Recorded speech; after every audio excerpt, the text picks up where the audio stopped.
Ada pantun nih, siri berlipat, siri pinang, siri dari Pulau Mutiara. Pemanis kata selamat datang, awal bismillah pembuka acara. Bintang bersinar di waktu malam, betapa indahnya, Masya Allah. Terimalah salam mulia dari Islam. Assalamualaikum warahmatullahi wabarakatuh. Tema kali ini yaitu adab menuntut ilmu dan hikmahnya. Dan salam kita sanjungkan kepada Nabi Muhammad SAW yang telah membebaskan kita dari zaman jahiliyah menuju zaman yang penuh dengan ilmu pengetahuan, dari zaman kegelapan menuju zaman yang terang benderang, dari zaman Siti Khadijah menuju zaman Siti Nurholijah, dari zaman Ibnu Fatimah menuju zaman ibu kita Kartini. Berkat jasa beliau, Islam tersebar di penjuru dunia. Berkat jasa beliau, pula kita bisa membedakan mana yang baik dan mana yang buruk. Menuntut ilmu adalah wajib bagi umat Islam. Allah Subhanahu wa Ta'ala dan Nabi Muhammad SAW menyuruh umatnya untuk menuntut ilmu, sebagaimana sabda Nabi Muhammad SAW. Mencari ilmu itu wajib atas setiap orang Islam, laki-laki atau perempuan. Sejak kapan kita menuntut ilmu? Dalam ajaran Islam, seseorang dituntut untuk mencari ilmu sejak dalam buayang hingga liang lahat. Nabi SAW bersabda, tuntutlah ilmu sejak dalam buayan hingga masuk liang lahat.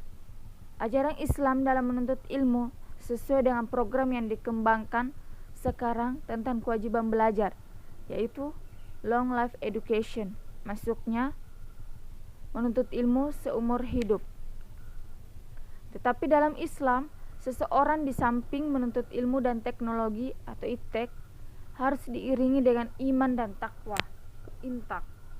Sebab dengan hanya ilmu pengetahuan saja, seseorang dapat menjadi bebas hingga membuat dia sesat. Namun ilmu pengetahuan yang diiringi dengan iman dan takwa, insya Allah akan bermanfaat bagi dirinya maupun bagi masyarakat. Rasulullah SAW bersabda, tuntutlah ilmu semenjak kamu terbaring di ayunan sampai beristirahat panjang di liang kubur.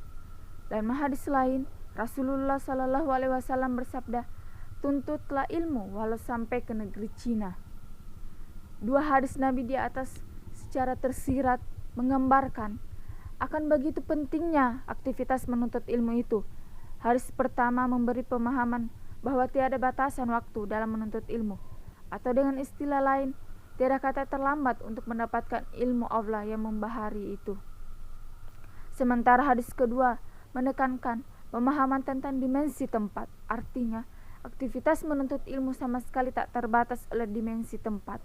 Rasulullah SAW bersabda, demikian saat beliau berada di kota Madinah yang saat itu.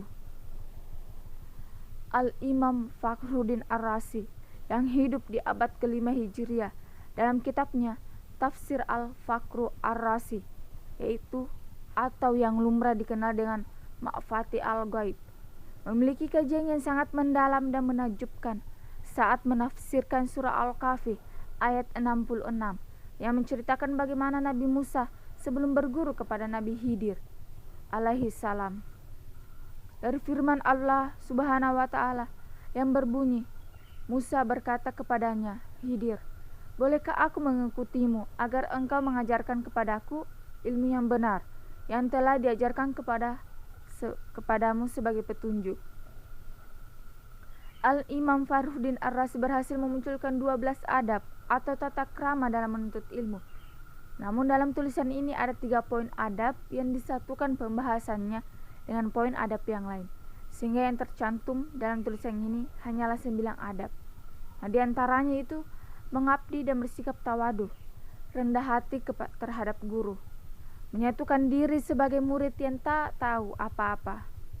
Yang ketiga, ketidakbolehan memiliki banyak permintaan kepada guru. Yang keempat, mengakui bahwa semua ilmu datangnya dari Allah. Yang kelima, meminta petunjuk dan bimbingan dari guru. Yang keenam, ketidakbolehan menentang dan membantah apa yang dilakukan guru. Yang ketujuh, mencari ilmu pengetahuan tanpa perhitungkan status sosial. Yang kedelapan, mondok untuk mengabdi dan kemudian mengaji. Dan yang terakhir, belajar harus untuk ilmu, bukan yang lain. Nah, mengapa kita harus menuntut ilmu? Apa gunanya sih menuntut ilmu? Yang pertama itu, kita menuntut ilmu agar pandai, agar tak bisa ditipu orang, agar dapat memimpin bangsa dan negara ini dengan baik. Yang kedua, dengan ilmu kita akan dapat hidup di dunia ini dengan selamat. Karena ilmu itu adalah cahaya yang akan menunjuki dan menerangi jalan kita. Seperti kata pepatah Arab, ilmu itu cahaya dan bodoh itu kegelapan. Yang ketiga, dengan perkembangan ilmu dan teknologi dapat membantu pekerjaan kita, seperti dengan ditemukannya komputer, mesin fotokopi, dan lain-lain, dapat membantu kita membuat surat. Yang keempat, menuntut ilmu merupakan ibadah. Orang yang menuntut ilmu mendapat pahala dari Allah Subhanahu wa Ta'ala, dan perbuatannya termasuk berjuang di jalan Allah. Jikalau mati, maka matinya syahid. Rasulullah bersabda, siapa yang keluar rumah menuntut ilmu berarti ia berjuang di jalan Allah Subhanahu wa Ta'ala sampai dia pulang ke rumahnya. Yang kelima, orang yang menuntut ilmu akan diangkat derajatnya oleh Allah Subhanahu wa Ta'ala, sebagai firman Allah dalam Al-Quran surah Al-Mujadalah ayat 11. Allah akan mengangkat derajat orang yang beriman dan berilmu ke beberapa derajat. Adapun hikmah yang dapat diambil dalam adat menuntut ilmu, dan hikmahnya ini adalah sebagai kesimpulannya, selama hayat masih dikandung badan, mari kita selalu menuntut ilmu tanpa mengenal lelah, karena ilmu sangat penting dalam kehidupan. Kita tidak bisa menjadi insan kamil tanpa ilmu pengetahuan. Unsur makilah wala tansur mankulah. Pandanglah pembicaraan, jangan pandang siapa pembicaranya. Wassalamualaikum warahmatullahi wabarakatuh.